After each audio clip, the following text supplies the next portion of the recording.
Hi friends, welcome to couple cooking. ఈరోజు నేను మీకు చూపించబోయే రెసిపీ బీట్రూట్ కర్రీ. బీట్రూట్ అనేది చాలా హెల్తీ అని అందరికీ తెలుసు, అవునా?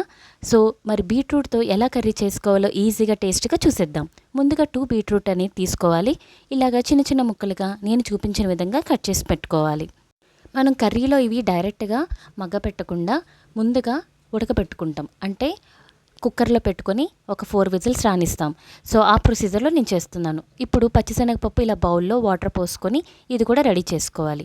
ఈ రెండు కలిపి ఒక కుక్కర్లో నేను చూపించిన విధంగా ప్లేస్ చేసి ఒక గిన్నెని ఇలాగ హోల్స్ ఉన్న గిన్నెని మరొకటి ప్లేస్ చేసి మనం మూత పెట్టేసుకొని ఒక 4 విజిల్స్ రానివ్వాలి.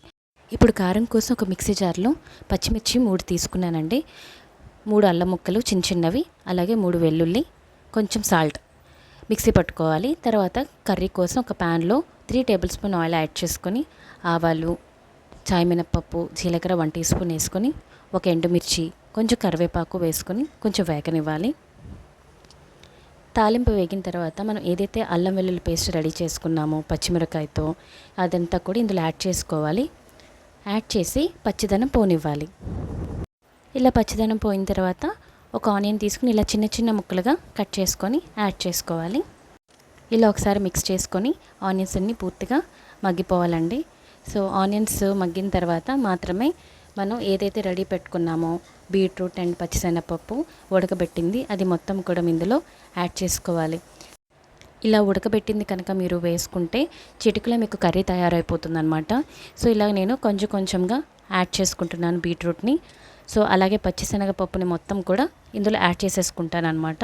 సో ఇలా యాడ్ చేసుకున్న తర్వాత కూడా ఒక 3 నిమిషాల పాటు అలాగ కొంచెం నీరుగా ఉన్నదంతా కూడా మనకి అబ్జార్బ్ అయిపోతుంది. సో 3 నిమిషాలు అలా వదిలేసేయాలి.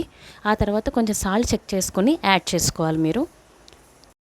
ఆ తర్వాత కొబ్బరిని తురుము పెట్టుకొని ఇలాగా ఆ కొబ్బరి తురుము మొత్తం కూడా ఇందులో యాడ్ చేసుకుంటున్నాను. అండ్ కొత్తిమీర కొబ్బరి యాడ్ చేయడం వల్ల ఇంకా చాలా చాలా కమ్మగా ఉంటుంది. సో అసలు మిస్ చేయొద్దు. కొబ్బరి వేస్తేనే ఈ కర్రీకి అసలైన టేస్ట్ అనమాట. సో చాలా ఈజీగా ఇంత సింపుల్గా మీరు చేసేసుకోవచ్చు. సో మీరు ఈ ప్రొసీజర్లో ట్రై చేసి చూడండి. మీకు కనుక ఈ వీడియో నచ్చినట్లయితే లైక్ చేయండి, షేర్ చేయండి, అలాగే నా ఛానల్ని సబ్స్క్రైబ్ చేసుకోండి. Thank you so much for watching this video.